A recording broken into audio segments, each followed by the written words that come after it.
Yeah, tell me, what do you think of the album, man? It, like, yes, immediately I was like, oh, that thing of like the 80s prog-ish sound, but then like there's a lot of different stuff in there as well. It's like that's what hits you up front, right? But then it's like, ooh, there's some jazzy shit in there, there's some rock shit in there, there's a lot of cool different stuff. But like obviously Ben, is it confusing to like deal with like Ben, or do you just go by like Benji? Or is you can call me Benji? Yeah, no, but like, yeah, no, I'll get it. I'll understand it. Yeah, and you'll just be like, you, right? Well, no, Ben, I mean, but like for you guys in the band, we have worked it out. Okay, we have worked it out. How is like? It's called eye contact. You bass. But yeah, I think Ben's singing in particular, the stylized way of that was definitely like, oh, this is a thing that they're doing. Man, I love his diction. His just like the way he pronounces words, I really enjoy. Yeah. Like, say what you will about him. He is like the guy. Yeah, sure. I understood everything. Yeah. Like, I particularly love how he'll put Y's in words that don't have Y's. Like, here. Yeah. Or clockwork and gears. There was, like, I'll see you on the other side of life. Is that what the line was? But like, one of them was like life, and I was like, wow. But yeah, there's just like, so I've been actually wanting to start a progressive rock band myself. But having the time to do so is also difficult, especially because it's like all the things that happen in that style of music, like everyone needs to agree upon like specific musical elements that are about to happen, because if we're all doing a run, we're doing a run together, and we're going to decide like when this time signature changes and that sort of thing. It takes a lot of dedication, as opposed to like writing, like I guess my like singer-songwriter stuff right now is more like traditional style, like pop songs or like pop punk songs or like grunge songs, rock songs, whatever. And so it's like you can see where the verse, chorus, bridge, chorus thing is happening. And so it's not all that confusing. Maybe there's like some songs where it's like, yeah, there's a 2/4 measure right here, or like stop at the end of this verse. But it's not as difficult as like, this is the run, and we're gonna go do.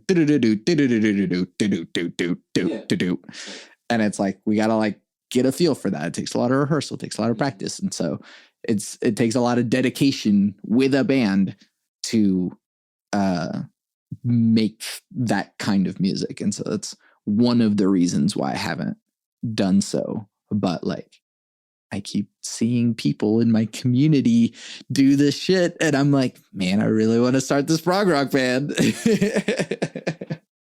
Well, you should try. Man. Yeah. Because you only got this one life. Right. But like, I'm working on an album. Everyone's been like, I'm now like saying it into existence. And so it's like, I need to finish this album before the end of the year. Like I've just like put that on myself now. And so that's the main priority. But even that, it's like, I just got like another gig in the pipeline of podcast stuff. And so it's like, I got to keep up with work, got to make money, got to do all these things. So I was like, man, am I just going to have to like wake up at 5 a.m. every morning and just like do album stuff, and then like stay up late and do album stuff? Like, I guess. But anyways, yeah, I mean, like, how did you guys get all of that together? Because what I'm saying about like that style of music, it takes a lot of like dedication to like, this is what's going to happen. A lot of that dedication you heard on the album was definitely put in years before we ever met. And in our own individual practice. Yeah. So the big thing with timelines was limitation. Limitations. Because we didn't want to sound like a jam band or like any other of those like predictable sounding progressive rock bands who are just kind of like doing an odd metered thing and then do another odd metered thing. Right. Which we totally did on Origin. I mean, that's fine, but like, it's not. Anyway, so I'll tell you about some of these limitations we put on ourselves. So, one, you couldn't write anything on your primary instrument. We broke that rule a couple times, though, just because it felt good. And then two, all the songs are the same form. And then the third one is the one I cannot remember.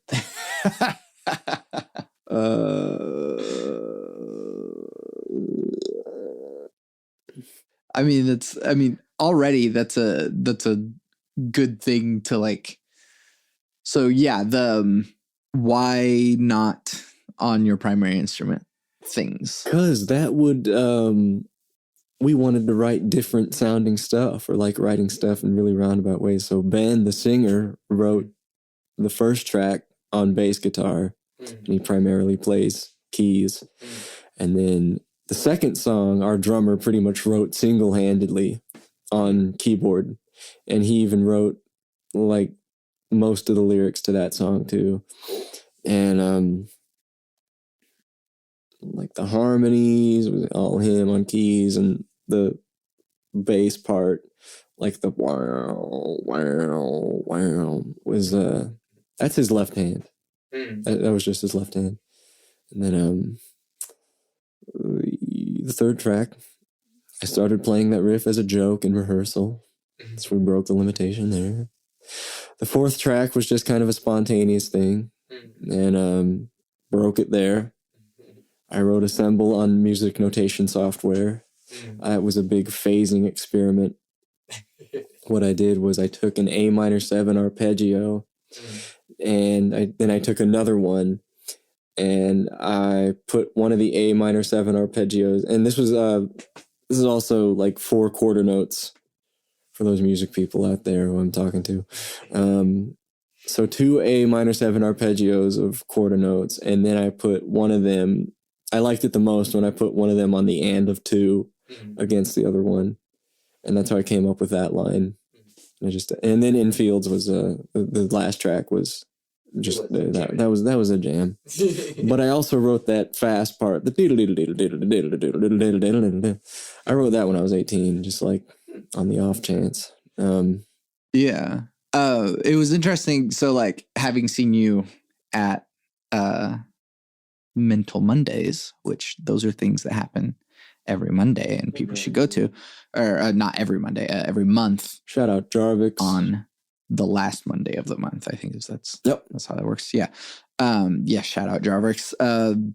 But seeing you there, and then listening to the album, I was like, oh, that's what he was pulling from. That's some cool, but like, it's cool how you transitioned your way through it in the improvisation. But like, yeah, that's also an interesting thing of like what you were saying before of like whenever you improvise, you're just taking all the stuff that like you've tried before, but then you are adding different things or whatever the moment calls for and stuff like that. And so, yeah, it was cool to like first hear the improvised version of ideas from timelines and then hearing them like refined into like, you know, their truest form or whatever. It's really smart to like allow the breaking of the rule anyways, because if you go like, no, it has to go this way or will never, but it's like there's something really cool coming out of this thing, but it breaks the rule, and it's like, just break the rule, it's fine. The rule's not even real. I mean, yeah, it's super intentionally broken. Yeah. I mean, one of my favorite groups at the moment, I think we talked about it before, but like Clipping is one of my favorite groups, and they do set limitations on themselves. So after Mid City, their first like mixtape, I guess, David doesn't use the first person unless the character is speaking in first person. And so all of clipping is like mostly in second or third person. And so it's more like stuff happening to you rather than like I'm doing this. And it like really questions the like nature of what rap and hip hop is by like, this is not about ego or like inflating ourselves, but more so telling stories. And that's something that's just like, it's a limitation that exists there, but also they break it if like he's talking from the point of view of a character and it's like, yeah, I feel this way, but it's not like him. It's like the character that he is portraying. It makes sense to break that rule. There were more limitations. I don't know why I can't remember it right now. Oh, and the next album, Shift's next album has, we just change it every album, but we gotta have them. We gotta have limitations, man. Yeah. Or else it would just like be a jam thing. We can't have that, dude. We can't just be a jam thing. Oh my God. So I mean, I was in a jam thing called Power Cycle. And so there's actually like a whole Power Cycle album that like I need to put out. But like it's done because it happened like forever ago. But the albums are just like from sessions where we were just like doing shit, and then I just like cut out because like all I had to work with was just like the stereo file from just all three of us. And Power Cycle was just like kind of similar to you and Ben, is that the three members of Power Cycle were composition majors. And so, yeah, we were all interested in electronic music. And so it's like, yeah, let's just try some stuff. Also, I don't hate jamming. I just don't want to do it. I feel like I hear that kind of sound too much, and I just don't want it to happen in Shift. Ironically, the limitations for the next album is like we can't have any limitations, so we're actually coming up with a lot of stuff by jamming, and we're just listening to these long recordings and then like time stamping where we think cool motifs are, and then we're gonna like Frankenstein songs together, and so that's that. Right. And that's actually, how soon is that coming? It's already in progress, but we haven't recorded anything, so it's who knows. Yeah, probably gonna get recorded in like the fall. Sure. Maybe around Halloween. Cool. Spooky shit. Do you spend a lot of time jamming with not Shift? I'm always trying to work on my own internal time. And I feel like I didn't really have rhythm until I learned to actually like bob my head constantly to music. And sometimes I even think like moving your body to different parts of music feels how you affects the time differently. Yeah. Like if I'm doing something like precise, I'll tap my foot, but a lot of time like I'll feel the beat on like the back of my neck, and I'll just jam with myself, and I'll just try to do that. I'll just be like, all right, I got to be feeling the beat somewhere. And I haven't experimented with this in too much of a great depth, but I'll let you guys know if there's a difference between foot time, head time, chest time, and like tongue clicking time. Full body time. But yeah, I think moving your body to music is very important. So that's something I think just it helps to internalize rhythm. Yeah. It's very interesting to see like watching other people play and how like maybe some people are like doing the like downbeats, and then some people are doing the eighth notes, and usually the people doing the eighth notes are also the people that like have to do greater subdivisions with time. Sometimes I've noticed I'll like do, sometimes it'll be like a weird halftime thing with me or something. I'll be like doing half notes on my head, like with my head, and then eighth notes with my left foot. It's only that. But man, that was a big thing for me to discover, was like body movement. Yeah. Dude, if you like, I'm sorry, classical orchestral people, I have to move my body if you want me to play in time. Yeah. And that's actually, okay, yeah. This is a topic that you and I can really go down this rabbit hole, which is, SHIFT is a contemporary music, like rock style band. You and Ben are classically trained composers. I also did that as well. And so like being in the middle of like those worlds, I feel like jazz is the good bridge between those. But like, yeah, there is a stark difference between the like classical world and contemporary world, and how music is experienced and felt. In that, I don't know why the culture surrounding classical music discourages like external feeling. Yeah. It used to not be that way. Right. Like way back. Yeah, Baroque was like hella jazzy. Dude, dancing. I've been actually learning Bach, like, and learning it like a jazz solo, just to like have the licks under my fingers and cool ideas. And it's incredible. And it's dancey and it's rhythmic, and like, you think it's just streams of eighth notes, but there's just like accents within the eighth notes and like harmonic rhythm, and it's super rhythmic because like it doesn't make sense unless the chord tones are on the strong beat. Yeah. Like that's where that chromaticism comes into. It's just put it all on the strong beat, so it just makes sense to the ear. Yeah, but then I mean, but also just like Baroque was a lot of like figured bass, and so they would literally improvise the thing because it wouldn't be notated out. And it's like, yeah, these are the bass notes. Find it, have fun. and all of that music was being played like for people to dance to, and those musical styles were like, supposed to be like, it's a dance hall. It's what a jig is. It's a jig. Or a waltz or whatever. Like that's what those were for.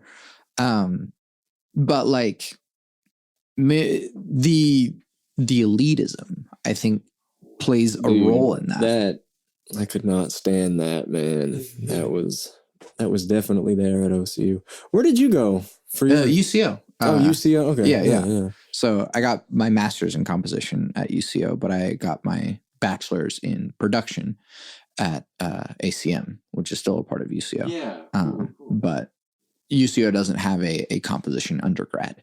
But I also didn't know then that I wanted to do composition anyways. And so doing production was great. Although I did do 2 years of vocal music ed at UCO as well. So like I was always fluctuating between classical world and contemporary world. I'm trying to get into production. So you can like read music and all that? Mm-hmm. Oh, cool, man. Cool. That poster there, Machinations, was my graduate recital thing. Sick. Nice. Yeah, I mean I don't know what sort of requirements they had at OCU. I don't really kind of know what kind of requirements they had at UCO either, because I just went above and beyond anyways, because it was like, you have to have like a certain amount of pieces that are played at your recital. I did 11. Nice. Yeah, OCU, Oklahoma State University, had a really good composition program. And so they had this organization called Project 21. Yes. And it was a student organization, but the professor there, Dr. Ed Knight, one of the greatest teachers I've ever had, shout out Ed Knight, he, like, just that program alone, he cultivated an environment that was just not available outside of that school.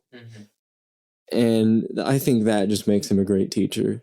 There are so many musicians, like even dudes like Zappa and stuff, who are just like, teach yourself music, and you can. And you should really take that into consideration. And there's a lot of times where, like, even though I went through this program, which is awesome and cool and all that, I kind of wish I had taught myself. But this dude, like, literally, environment not available outside of the school, and he cultivated that. And I think he alone is a great teacher for that, because how many times in your life are you gonna pretty much have access to a full orchestra as an undergrad? Like, that was, and you could get as many pieces as you wanted on each of these concerts too. Like the P21 concerts, they happen 4 times a year, and it was just a great environment to just make mistakes in. And that's really what it was. And it was just like, man, writing the piece wasn't a thing, it wasn't difficult, but like getting people together, and you, the composer, facilitating the rehearsals, like, that was learning. That was experience. And that's the thing. It's like I don't know, maybe 4 or 5 years ago, I would have told a young composer, like, yeah, totally go to school for it. Now I'm not so sure.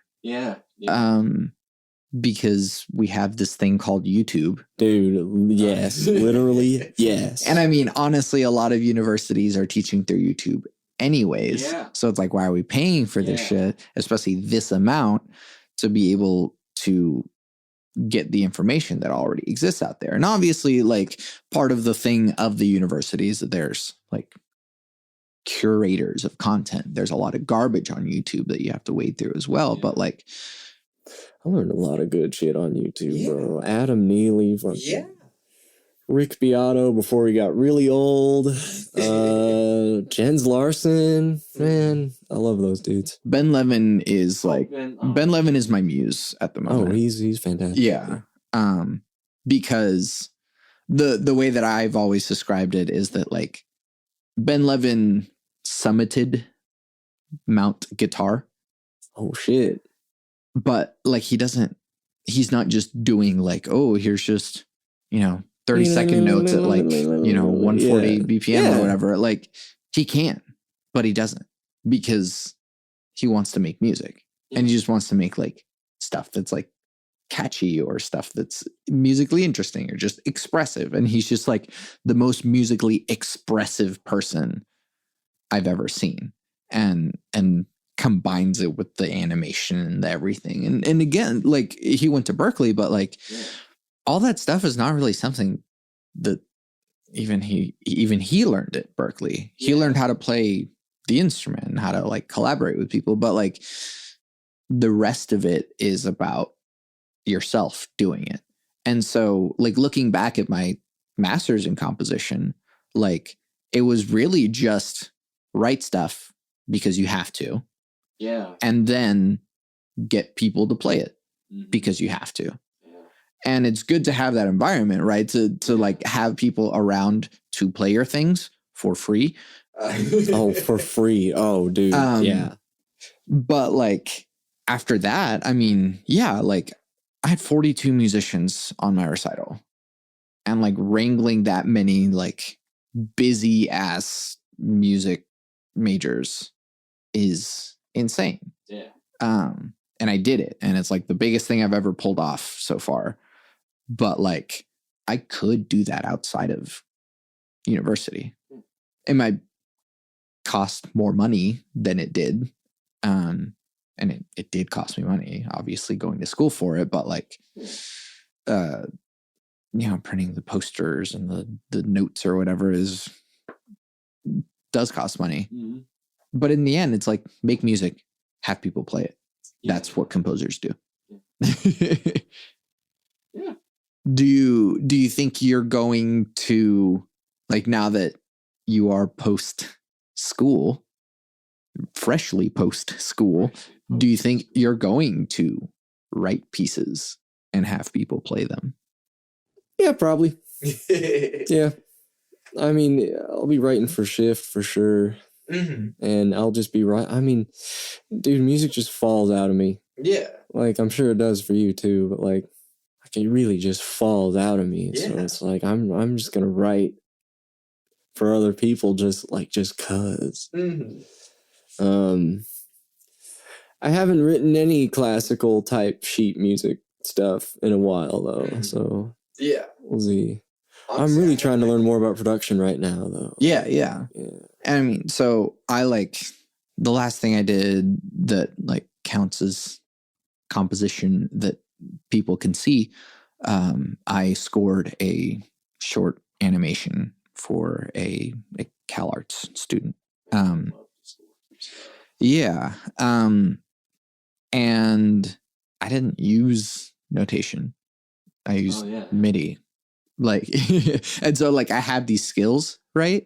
But like everything was just like through a DAW. Like it's not, and so, I mean, you can still do the thing and not have to like. I can. I'm also very closely associated with this artist named Blint. Okay. Yeah, he's on SoundCloud and only SoundCloud, and it's just weird noise stuff. He writes interesting things. It's pretty weird. Oh, he'll just like take a sample of like a random noise and then he'll like repeat it a bunch and then make the repeats really tiny and then like put phaser on it and pulse stretch it. And it's just Blint. Yeah. I think that's honestly something like what I'm going to do on the next Mental Mondays thing. Yeah, Blint is like getting a noise library thing together for me. Yeah. On my behalf. When did you discover noise? It took me a while before I like got into like not pitch. Yeah, man. I mean, I guess whenever like getting into death grips. It was pretty much like death grips, and then it just, bungle, death grips, Zappa. Okay, you know what? I think it was. So I was into Zappa early on, and there's a lot of musique concrète there that I didn't think much of at the time, like particularly in We're Only in It for the Money, that album. Like, also the way that album flows really got me into the idea of like listening to the whole album all the way through. Yeah, I will listen to it. So there's really interesting musique concrète in Zappa, and then Death Grips happened, and I was listening to all the weird noisy stuff in Bungle, and then eventually I was just like, dude.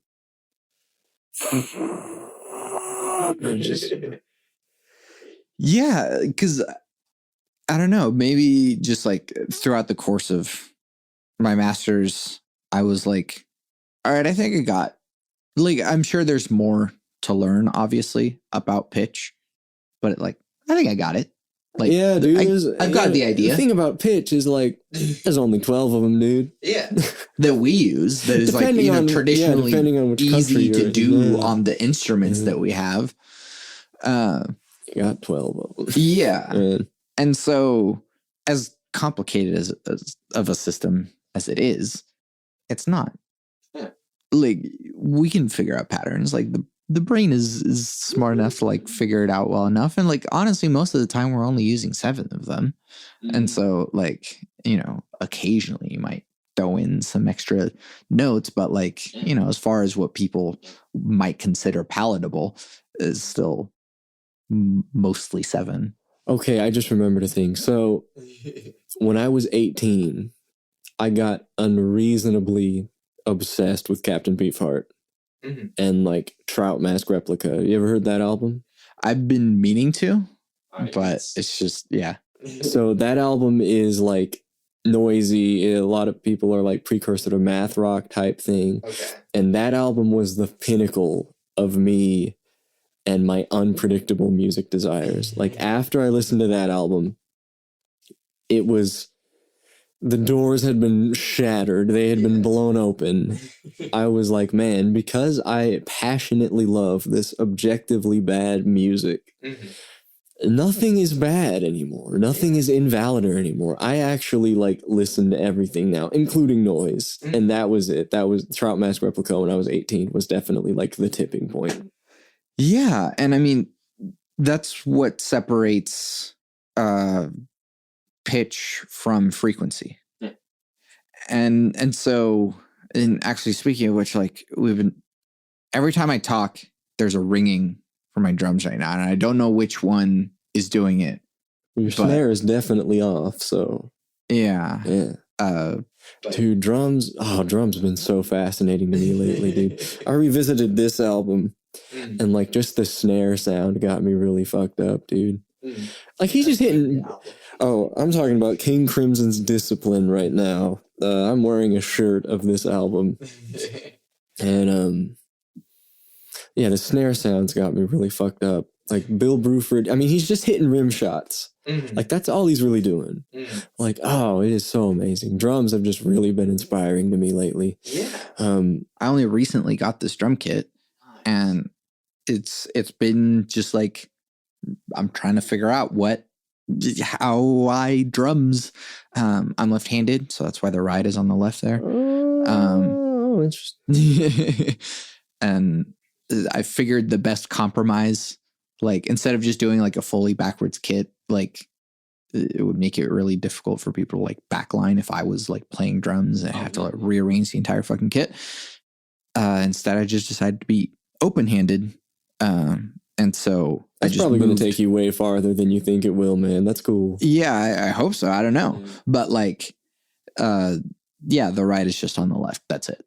Yeah. And so I still do fills to the right. Yeah.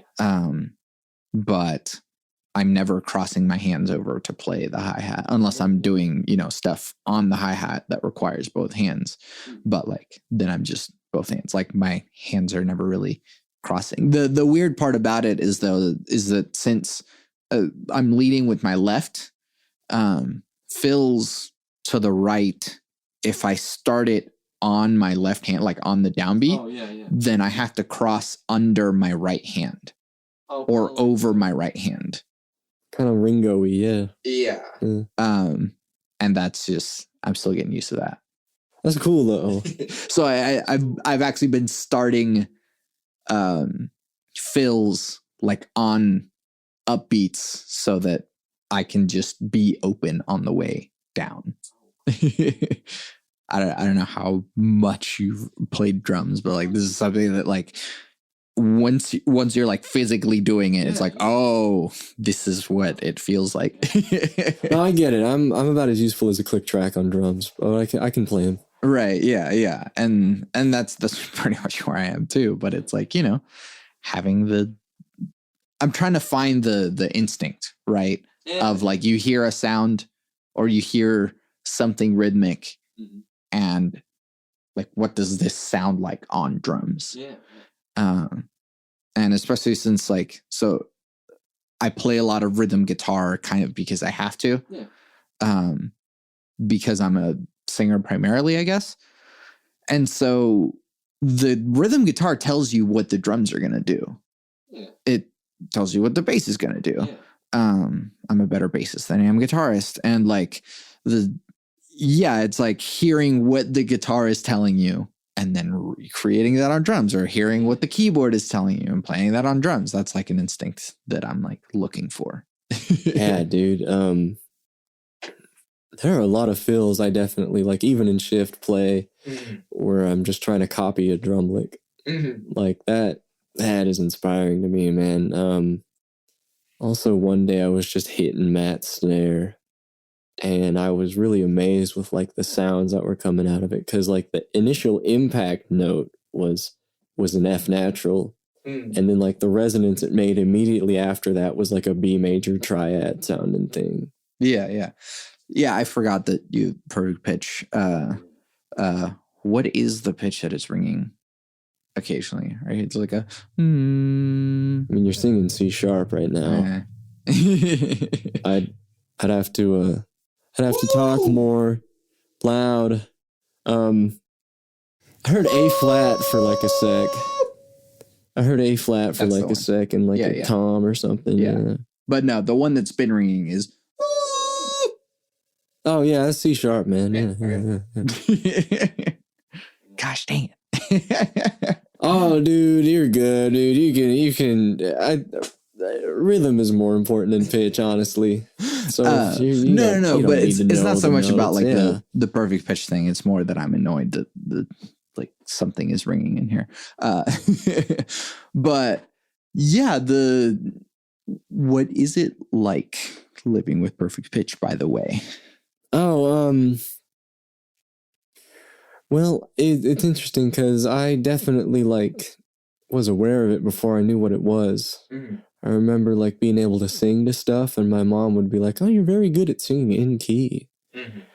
And then I would kind of be like confused when people would like sing something in a different key, and then they'd play it on an instrument that would have that, and that would be it. That would be what I would sing to them like almost exactly what was on the instrument. And also, and then there was that thing when I was little, like I would hear the pitch in my head that I would like predict in a song, and then if that was there too.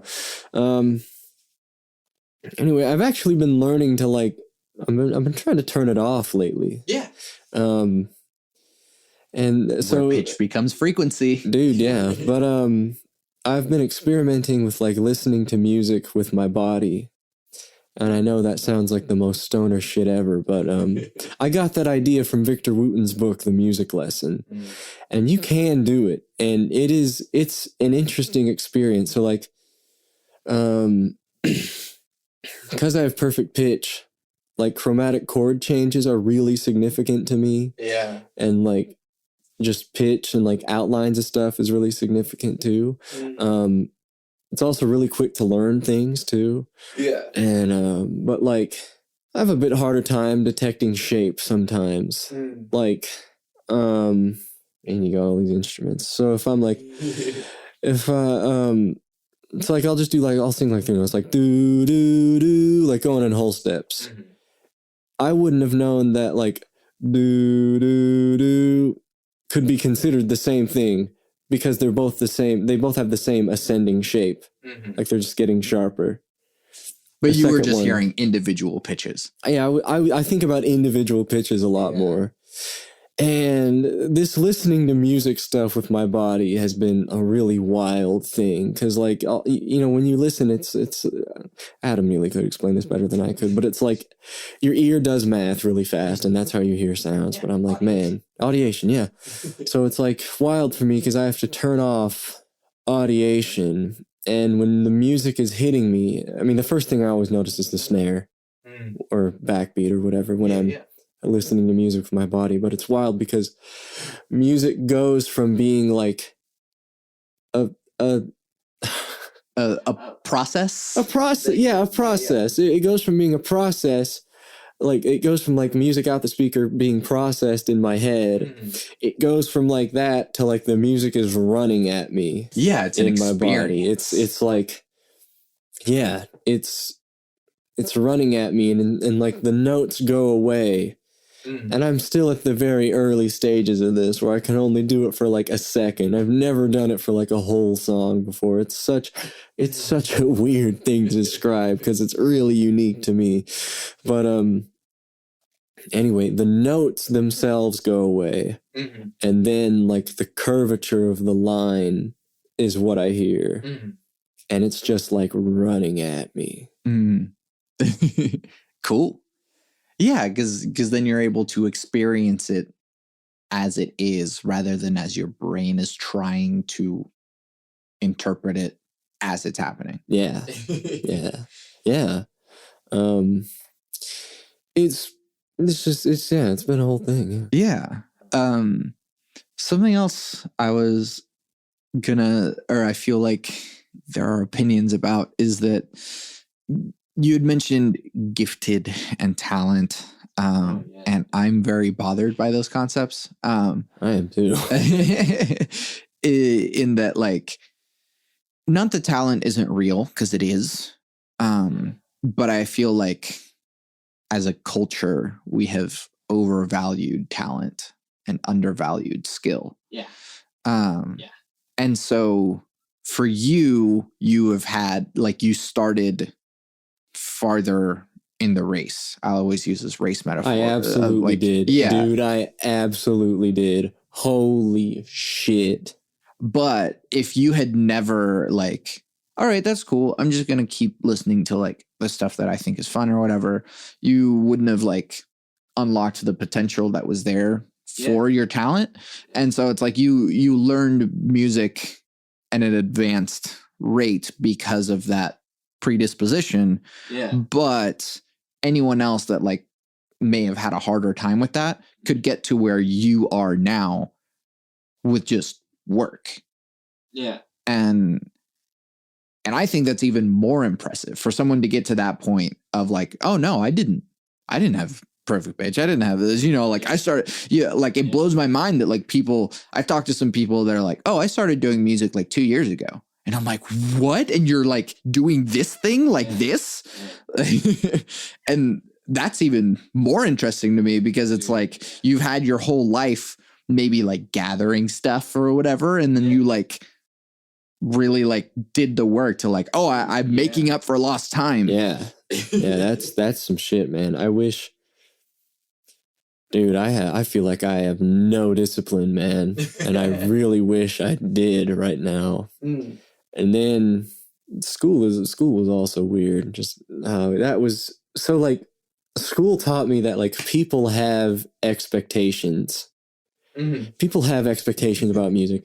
I am the small minority who doesn't now. Mm-hmm. And it was really weird to go through school feeling like they were just treating me like I had expectations, and I already knew the level everybody was on. Mm-hmm. But, like, I just didn't. Man, perfect pitch is fun and cool, but dude, I really wish I had perfect focus or perfect muscle memory. Dude. Yeah. Dude. Yeah. But, like, in a lot of ways, like, no one does. Yeah. And also, like, perfect pitch isn't, like, you will real. Be fine without it. Right, you like, will be fine without it. Yeah, perfect pitch isn't real, dude. In that, like, perfect rhythm schooler. Right. But, like, rhythm schooler. There's just alternate tuning systems. And so, like, your brain has been tuned to 440. I'm tuned to the Western, I'm tuned to equal temperament 440. Yeah. That's it. And I mean, and that's the thing. So, like, you mentioned Rick Beato earlier. I mean, his kids, or one of his kids. Oh, it was even more of a trip. Like, I watched those perfect pitch Rick Beato videos, and I can do that stuff, but, like, that's not much use, man. What's the musical purpose? Yeah. Yeah, there's no musical purpose if he's just going, like, all right, guess the notes. That's not making music. But he said that you have to be, like, 4 or 5 for, like, perfect pitch to really develop. But I did not, like, you have to start playing the instrument, like, at that age. Mm-hmm. But I did not start until I was, like, 10 or 11. Mm-hmm. And I was just like, oh, that's just a thing you do when you're a musician. You just memorize the names of the notes. Mm-hmm. And I did that, and that's all I thought I was doing. Mm-hmm. But man, like, I still feel like I don't know how to practice either. Mm. Like, I feel like I just know how to repeat stuff. Sure. And yeah, I mean, and that's what makes, like, that's why I use the foot race metaphor. Yeah. Is that, like, because I've known some people that would have a really good ear or have, like, a really good predisposition to music, but then it's like, all right, cool, like, now we need to be here in rehearsal, and you need to play the stuff that, like, we are doing this thing together. That's part of the musical process, us doing things together. And for a person that doesn't, then it's just like, all right, well, you're really good, but it's not gonna get you anywhere. Yeah. And so, tortoise and the hare. Really though, man. Yeah. I had so many mental blocks practicing in school, and it was so hard for me to just pick up my instrument. Partially because I kind of, like, hated the double bass and all that. It's a large instrument. I didn't like the way it sounded anymore. It hurt me multiple times. Like, I had a rib pop out one time just from, like, playing it. Shit was painful. And just like all the work I had to put into it just to get the sound out of it, I'm done playing it, man. I switched to electric. That was my original intention, and I did that when I was in fifth grade. Yeah, I did that in fifth grade. So as far as I'm concerned, I won. Yeah. I won, man.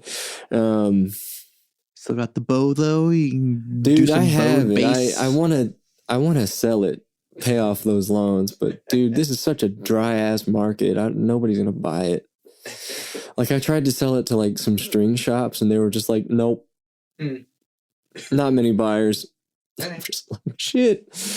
Oh, okay. Practice. Man, there were so many mental blocks I felt like I was experienced, and I realized like what school was doing is it was giving me all these expectations and outcomes to be attached to, and that attachment just got in the way of me playing my instrument. And now that I'm out of school, oh my God, guess what? It's easy to practice again for some reason. Maybe I have like tons of ADHD. Who knows? Yeah. Well, I mean, everyone has their own way or my their own elementary approach. school was definitely like, that kid needs pills. And my parents were like, no, he does not. Yeah. And now I have creativity. Yeah. And I mean, that probably just goes back to like the whole education thing as well. And sort of like, it's not that like college or just school in general isn't good. Yeah. It's that it teaches a specific thing. Yeah, it was so specific. And so to, and this is how like IQ, for example, IQ isn't real. No. I mean, it's measurable, right? But like a high IQ has a context. Yeah. And so, that was a fun thing to learn about in psychology, like Western IQ versus like different cultures' IQ. Yeah. Like IQ, like being smart is like a sociability thing sometimes. Like, man, that's fascinating. Yeah. This is how you bring people together too. Like you were saying earlier, man, you just got to ask questions, meet different people. Like, yeah, see for yourself. Right. And so for schools to be as rigid as they are and be like, this is how we learn things. And it's like, yeah, there is a structure, and that structure has worked in specific contexts. Yeah. But like, you can't force a river into submission. The like it will flow where it flows. And so, yeah, that's why even more so I'm just like, school isn't for everyone. Don't bother with the debt. Like, just like, honestly, if you want to learn composition, I won't like be your teacher because like I don't have time to like do that, but like I'll be your teacher. Right, yeah. Dude, I'll be your teacher. Yeah. Pay Ben Skaloot. I'm taking students, man. Yeah, pay him so that he can pay off his debts. But like, you know, I'll give you recommendations on like books to read and like just stuff to do or try or here's just like, oh, you want to write a piece for vibraphone. All right. Talk to someone who plays vibraphone and knows the instrument. That was a part of the program. Yeah. And it's like you have to write a piece for this thing, talk to that individual, and they will tell you the things about like the instrument. And it's like, but it's the same thing. It's like, talk to a double bass player. And it's like, you had your grievances with the instrument itself, and every instrumentalist has their grievances with the instrument. And so it's like, you need to know those if you're going to compose for that. And that's not something necessarily that YouTube will tell you. It can, but it's like, just write some stuff, show it to a person that plays the thing, and they'll let you know. It's like, that's impossible. That is physically, I'm physically unable to do that. And it's like, cool. You learn really well. Like, oh, that's why that's not possible. People have 4 fingers to use on a fretboard. Not that I've made that mistake, but like I've seen like the Adam Neely videos of like how to not suck at music, where it's like, oh, someone got like Sibelius and just threw shit at it. Dude, that was me and my first time I ever wrote for an orchestra. Like they and it was also for high schoolers too, because I was in youth symphony and there was a student composition contest. Yeah. I won it because I was the only dude who entered, but there you go. It was an eye-opening experience though, and had a ton of fun writing that piece. I still have that piece. But yeah, we never played it because it was too complex for the orchestra. But I got that scholarship money, so that worked out. Lowering the debts. Seriously though, I kind of feel lucky like to have that amount of debt. Like there are people who have it way worse, man, way worse. Yeah. Also, it's just a number, dude. Yeah, and I mean, money's not real either. It sure is real whenever it's like asked of you though every month. So that, yeah. I'm hyped. Let's fucking go, dude. But like, yeah, would you suggest someone go to college now? Man, music school. Could be a little more specific with the context. That's a toughie, because like I would definitely just be like projecting myself onto that situation the whole time. It would really depend on like that person's dream in music, because I got told to follow my heart so many times, and really like that environment was cultivating, and like I learned, man. I learned for sure. I was kind of one of those guys, like SHIFT was the dream for me. All I really wanted to do would be in SHIFT. And like, if there was a guy who was like, he just wanted to be in a band, I'd probably be like, no. Then start a band. Just don't go to music college. Yeah. Just don't do that, man. Start a band, do the thing. Start a band, do the thing. But also I met those dudes. I met Ben in college. Yeah. I wouldn't have met him without college. Yeah, but I mean, like maybe SHIFT wouldn't have been SHIFT, but like you meet people anyways, right? You meet people anyway, man. Yeah. And I mean that's something else I would say. It's just like put it upon yourself to meet people. Yeah. Like find like-minded people, find a community so that you can do the thing maybe. Yeah. Man. Right now, practically speaking, I'd probably say no. Like, don't go to music college. But man, ask me that again at the end of this year, once I've had a year off, or ask me that again when I'm like 50. See if it's the same answer. It might not be. Yeah. But you can teach yourself. You know, that's true. Never forget that. I kind of feel like you did teach yourself. The way that you're like describing things to me is that like, you know, you going down the rabbit hole of like Red Hot Chili Peppers and stuff. It's like that's a self-education that like if you're just doing like the stuff that they tell you in orchestra or whatever, like that's not. It was. Enough. I also did have like some private teachers, man. Dude, the stuff you learn when you just pay like some pothead $40, dude. Why are they such good teachers, man? Like dude, some of my best teachers were just these dudes at music stores. Yeah. And they were just, man, the thing with them was like they didn't give you all these outcomes to be attached to and like expectations. And that was I think that was the thing that was so essential for my growth, man. And that's how I try to be with all my students. It's like just no outcomes, man. Yeah. Nothing. Just you playing your instrument, cool. Yeah. What are you trying to do? What are you trying to do? I'm your servant. I'm not your teacher, man. I'm not. Yeah. So college, it depends, man. If you want to write music for movies, you should probably go to college, man.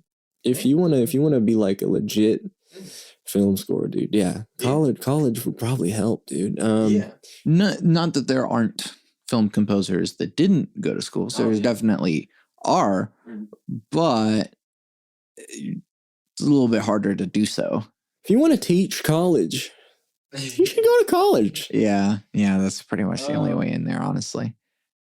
You got to have the piece of paper so that you can give other people pieces of paper. If you want to teach high school, you should probably go to college. Don't do that. I know. I'm not going to teach high school, dude. I know. Yeah. What was there was one other thing I was going to ask you. Oh, yeah. last thing, who is the best living bassist? Oh my God, that's tough. So there's all these like expected responses. And there's all that, like, dude, I know everybody listening to this has like a bass player in their mind right now. Yeah. Well, let me tell you, there is a Brazilian dude out there who can do what they do, but better. Yeah. Man. And the best bassist and like my favorite bassist are like two different things, exactly. man. So I think the best living bassist right now, and is this Brazilian dude. His name's Glacio Nascimento. Okay. And I'm saying like in technical ability, I think this guy is good enough to play literally anything. And but Glacio Nascimento, I think he's technically the best living bassist in the world right now. How is his like musicality though?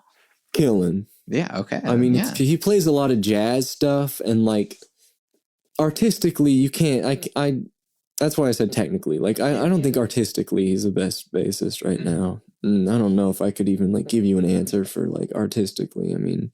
See, that's why like the bassist I have in mind is like Victor Wooten, because he like puts everything together, right? He knows why the music and how the music. Exactly. Yeah. I mean, I think that's a great answer, honestly.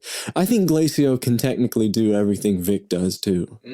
And also I've seen Glacio do stuff Vic doesn't do. Like Glacio will play really fast runs with all four of his fingers. And they're like precisely lined up with one. I've never seen Vic do that. I mean, it takes a lot of practice and to this get dude the pinky can to do the anything. double thumbing. Yeah, this dude can do all the double thumbing stuff Vic can do. But I think Glacio Nascimento is technically the best living bassist in the world right now. Yeah. I think you had mentioned to me before, like your favorite bassist. My favorite, man. I guess it doesn't have to be living. Favorite. I remember you saying Jaco Pastorius. Yeah, I've taken a lot from him. Yeah, he's really awesome. I don't think I can do a single favorite, but I can do like 5. I love Jaco. I love Evan Marion a lot. Evan Marion's is really cool. Like, he got me into the idea of just playing really smoothly. Also, his harmonic language. He uses hexatonic scales a lot. It's very different from most people. He's known for his solo work, and he was also the last bassist to ever play bass for Alan Holdsworth. Okay. And he does cool. He has cool sounds. Jaco, Evan, Thundercat. I love Thundercat. Yeah. Sometimes I get compared with the dude. Yeah, style. Style, man. He is. Sometimes my playing gets compared to Thundercat, and sometimes I think people are being nice. Man, who else is really important to me? We talked about Flea. He's not so much important to me like anymore, but like he was very pivotal for me, man. I would say Flea is like another of like the top whatevers of living bassists. Ironically, I did not like that latest Chili Peppers album, man. It was groundbreakingly vanilla in my opinion. It was the most regular rock album of all time, dude. But they didn't use any compression. Dude, I see why though it was a different step for them. Like they just kind of used some pedals. That was it, dude. They barely sounded like themselves, honestly. They just use it like they use like a ring modulator like once or twice. Like that's neat. That's a cool effect. It does things. It does really specific things. I'm just like, use some pedals. There was one track out of the 17 that had slap on it, and it didn't even sound. They didn't sound like themselves. They didn't sound like themselves. I was like, man, all of those incredibly unique lives they've lived have just added up to that really Land album, man. Anyway, but Flea is really important to me, so we'll do Jocko, Flea, Glacio, Thundercat, Evan, Marion. Doesn't have to be Flea Fine, anymore. doesn't have to be Flea anymore. Actually, I would leave Flea off that list. Trevor Dunn from Bungle is much more important to me than Flea. Then we'll just throw in Tony Levin. He's important to me too. I've really like gone away from like licks lately. I've really been into holding it down. Yeah. As a bass player. Yeah, exactly. Yeah, just like Tony Levin. Yeah, that's the true soul of the bass, is to like lock in with the groove and be the groove. Yeah, and dude. be the foundation. Yeah. You don't have to be doing crazy fancy stuff if you're just in it. And it's like playing the root on quarter notes. If it's locked in, Dude. man, that will keep you in work. Yeah. That will keep you in work. Let's add 5 more to that list. Because man, all right, we're at Tony Levin. Charles Mingus is super important to me. Who else we got? I listened to Let My Children Hear Music for the first time recently. And I was like, whoa. Man, Charles Mingus taught me it's not about the chords in the chord progression. It's about the inflection of the chord progression. Like, oh God, there's so much bebop that just goes over my head, but I've never had Charles Mingus go over my head. Like, it's weird how I just kind of like get it. Yeah. What a tortured dude. I don't know his story. I'll have to look into it. Yeah, it's wild. I love his music. I have so many Mingus vinyls, dude. Like, he is honestly one of my favorite jazz dudes, regardless of instrument. Like, he's awesome. Man, all right, Mingus. No, I like John Wetton, another King Crimson dude.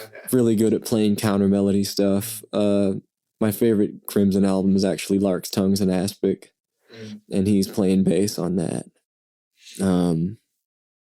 Are you as into Tool as other bassists are? No, I have listened to like 3 Tool songs. I will say that like Justin Chancer is a really, really good bassist. Yeah.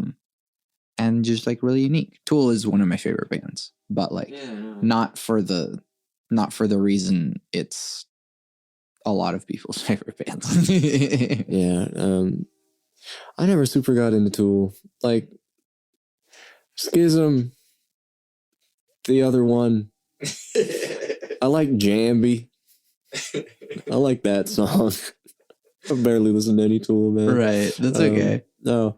There's another Brazilian dude named Junior Braguinha. Okay. And I think he's very cool. I don't really know much of his projects, but I just follow him on Instagram. And that's fun. Yeah, that's something else that like the modern era has allowed those like randos to like just kind of come out of the internet and be like, oh yeah, it turns out I'm the best in the world. Yeah. And it's just like, what? You just like did that on like a 30-second video on social media? Like, yeah. Yeah, it's a crazy time. Another bass. Who's the last one? That's really important to me. Oh my God. Say like Guy Berryman or something. I've never heard of that dude. He's the bassist for Coldplay. Oh. Okay. Dude, I've listened to Clocks and Yellow. That's about it. I actually really like Coldplay. But I haven't listened to like their past 4 albums or whatever. Yeah. But man, that early stuff is really good. Do you not go heavy? I have like wanted to go heavy for a while lately, but like I haven't found many heavy bands, but like I do love heavy stuff. Like I love Filth by Swans. Like that album is awesome, and I think that early no wave Swans is like some of the heaviest stuff out there, because he's just like, be hard. Yeah, dude. Okay, I don't know any of the bassists from Swans though. Right. They're not like, I mean, that band's more important for their compositions to me than like their bass players. Exactly. Swans is like the entities that they produce is the point, not so much the like intricate. But like, I mean, is the heaviest, most complicated thing that comes to mind is Meshuggah. Yeah, I'm not super into Meshuggah. Which, I mean, I've hardly listened to Meshuggah, but like, I know. Game recognized game, I guess. Game, man. I'm gonna say Holger Zuke from Can is really important to me too. Okay. That whole band is honestly like pretty important because like the rhythm. I learned a lot how to groove from Can. They get the same sound just so consistently out of their instruments, and I tried to do that stuff on drums because he's just going like basic rock stuff. And I was just like, holy crap, this is hard because he has to hit the drums in the exact same spot, the exact same amount of force for like hours on end. Holy shit. Holger has to do the same thing. He's having to just play the exact same spots, the exact same amount of force, just forever and ever. Yeah, so something that, because I've been learning drums, it takes a long time to like render audio, especially if I'm like throwing many instances of plugins over like an hour-long conversation. And so while I'm waiting for that, I'll just like, I've been trying this thing where I'll just like pick a beat, pick a tempo, have the metronome going in the headphones, and just like for the entire time that the audio is rendering, it's just like stay in time. And like, it's really boring, but man, do I like notice the little things. It's like, oh, that time was early. Oh, that was like, and yeah. Anyways, those are 10 important bassists to me. Yeah. Benji Skaloot, thank you so much for doing this with me. Thank you, Santiago. Where can we find you and your things? Once again, you can find me wherever you find streaming stuff. You can find my band Shift on Instagram at shift.band. You can find us on YouTube at shiftbandokc. You can find my stupid ass Instagram account at b.skaloot. It's spelled B period SKALOOT.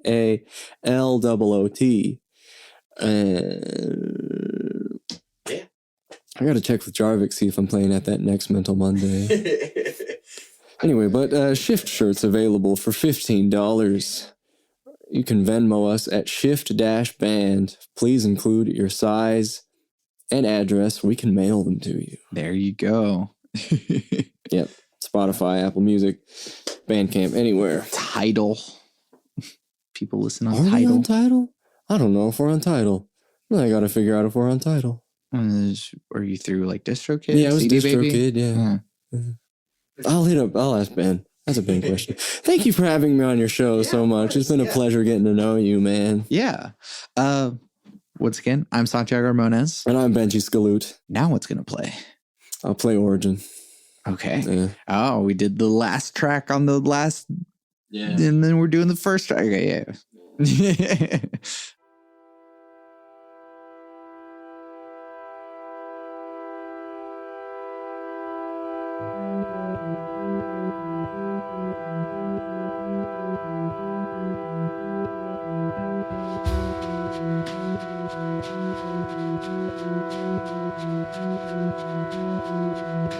Emptiness everywhere, only black without air.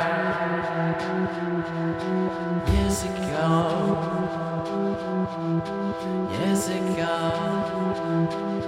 so much time ago.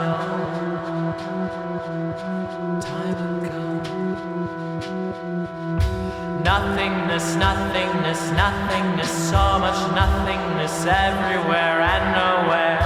Energy, energy, energy, so much energy building up to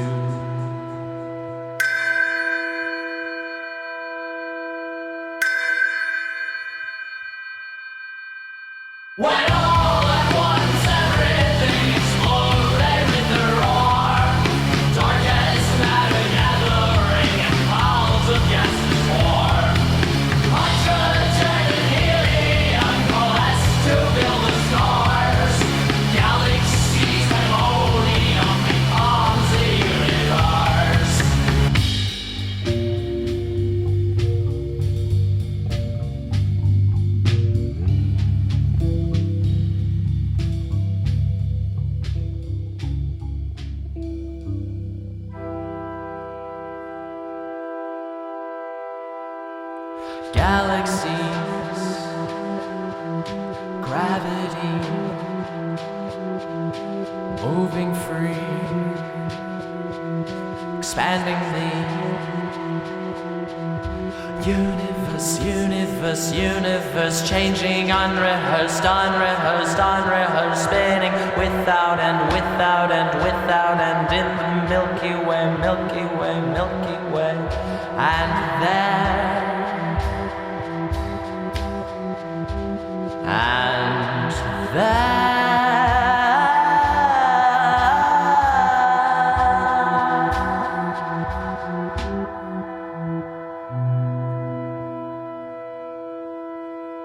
The soul cloud of dust and gas keeps spinning without end. Rocks and metals forming fast together, they collect. The planet's heat will soon retake the surface, grace with air.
You can find everything that I do on my website, santiagoramones.com.